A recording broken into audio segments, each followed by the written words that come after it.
Hello guys, welcome to my July health update. So there's not really that many updates. I'm taking a week off my Candida cleanse and I might start it up next week. I might just be done with it. It gives me a lot of allergy symptoms. I always have a stuffy runny nose, I'm always sneezing, and I just always kind of feel yucky. And I did a good solid 4 weeks of taking 3 pills.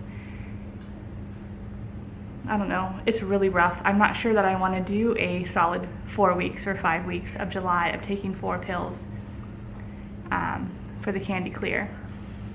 So I'm still trying to figure that out, but I'm just taking a break. I needed a break from the medicine, and I felt better like 2 days later after I quit. I feel so much better not taking that. Candida cleanses are really, really rough.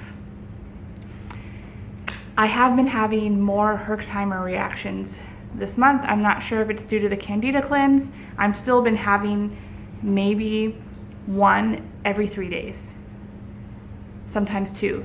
And they're terrible, they're awful, I hate them. I had one yesterday and it lasted like 6 hours. And usually I can get it to last only an hour or 2, but for some reason what I've been doing isn't working anymore. So I've got to look some stuff up and see what to do. It could just be my body still getting rid of that Candida, still coming off the detox and the cleanse.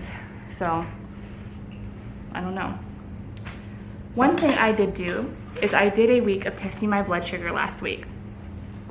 So I did intermittent fasting. Here's all my notes. So on June 21st, I had Chipotle and chips, and I cannot eat Chipotle. I had a regular Chipotle, not a keto one, so it had like rice and everything in it. 1 hour after eating, my blood sugar was 175. I immediately went for a walk and took some homeopathy that I know lowers your blood sugar. 30 minutes later, it was 133. And then for dinner that night, I had a pasta salad that I made with einkorn noodles, and 1 hour after eating my pasta salad, it was 104. So that's great, that's a great number. The next day, June 22nd, I had sourdough bread and pasta salad. 1 hour later, my blood sugar was 116. And the next day, for dinner that day, I had fried rice and veggies, and 1 hour, it was 123. So my camera died right when I was talking about my blood sugar, but I went on for about 10 minutes after that, so whatever. So as I was saying, I did test my blood sugar last week, and I'm going to test it this week. I'm going to try to test it Monday through Friday and take Saturday and Sunday off, because I don't know if you've tested your blood sugar before, but you need a break. You just need a break. So my goal is to intermittent fast Monday through Friday, 2 meals, breakfast not included. I'm going to skip breakfast and do lunch and dinner.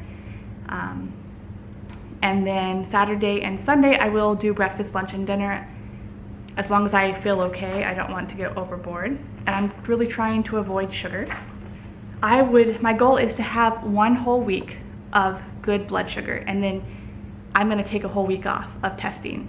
If I can get that, that will be my reward. So right now my highest was Chipotle and chips for 175, and I had fish, roasted potato, carrots, sourdough bread, and it was 166.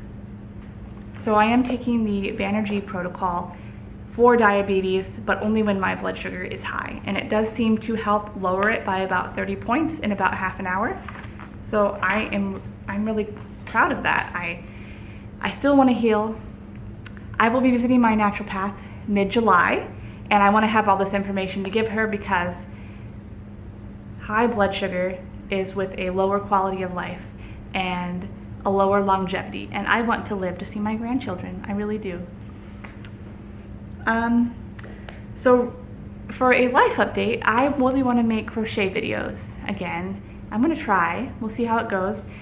Now I designed the crochet and knitting tutorials that I do from the ground up. So I think of an idea, I make the idea once, then I will tweak it, write the pattern, make it again. Sometimes I'll film that one when I make it again the second time. Sometimes I'll have to make it again the third time and film that and tweak it some more. It just depends on what I'm making, how complicated it is, and all of that. So I would love to design my first sweater. I think I'm gonna try that, and that's gonna be a really long video though. But yeah, try to make some crochet and knitting videos. And I have a funny story for you guys. So I taught my son to crochet last year. He's been crocheting for a year now. He's made several washcloths, a scarf. He's working on his first hat. And I've been trying to teach my daughter, she's 7. And the funny thing is that my son sat down. He has more free time than I am with 3 children and a household to run. And he taught her to crochet. Now, isn't that cool? It feels like a full circle moment to me. You know, here I am loving crochet and knitting and loving crafts and handicrafts, and taught my son and got to see my son teach my daughter. And I don't know, it's just perfection. So whew, that is my July health update. I am doing okay. I'm a lot more tired this month. I'm not pregnant, I'm actually on my cycle right now. And I'm trying to give up that dream of maybe another baby before 40. I'm 38. I don't know when menopause will come for me. Or maybe, you know, my cycle is still 3 to 4 days long. It's not the way it was before. I had my daughter Esther, who's 2. It was 7 days long then. So we'll just see what happens.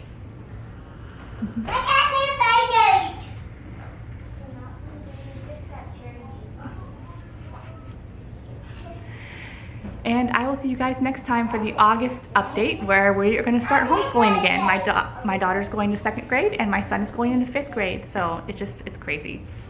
It's a crazy, wonderful life we have. See you guys later.